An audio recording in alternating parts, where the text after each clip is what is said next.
नीट paper फुटी प्रकरणाची आत्ताची एक महत्त्वाची अपडेट सध्या समोर आली आहे। नीट पेपर फुटी प्रकरणाचे धागेदोरे आता नांदेड पर्यंत जाऊन पोहोचले। 10 लाखात नीटचा पेपर विकत घेतला गेला। सीबीआय कडून संबंधित पालकांची कसून चौकशी केली जाते। नांदेडच्या विद्युतनगर भागामध्ये सीबीआय पथकाची ही थेट कारवाई आहे।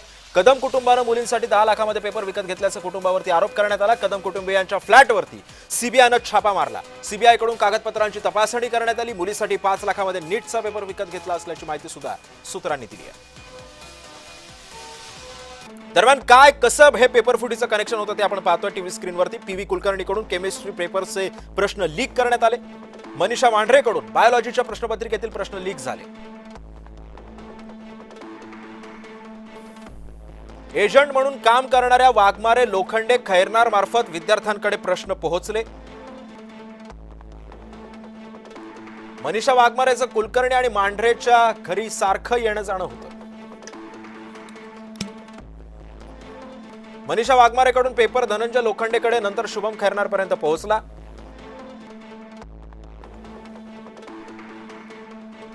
पुढे हाच पेपर गुरुग्रामच्या यश यादवकडे गेला।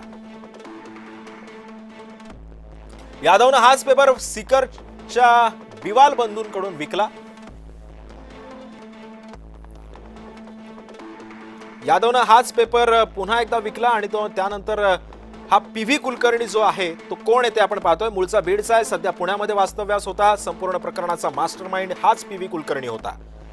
मनीषा मांढरे बायोलॉजीची प्राध्यापिका, पुण्याच्या बिबवेवाडीमध्ये घर, बायोलॉजी पेपर फुटीची संशयित मास्टरमाइंड होती।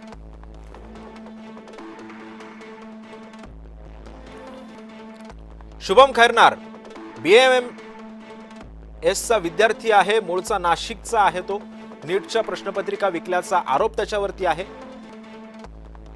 धनंजय लोखंडे आयुर्वेदिक डॉक्टर आहे, तो मूळचा आहे अहिल्यानगरचा, सध्या पुण्यामध्ये वास्तव्यास होता। शुभम कडून त्याने प्रश्नपत्रिका विकल्याचा आरोप आहे त्याच्यावरती। मनीषा वाघमारे ब्युटी पार्लरची व्यावसायिका, पुण्याच्या बिबवेवाडीमध्ये घर, नीट पेपर फुटी प्रकरणामध्ये सहभागाचा संशय।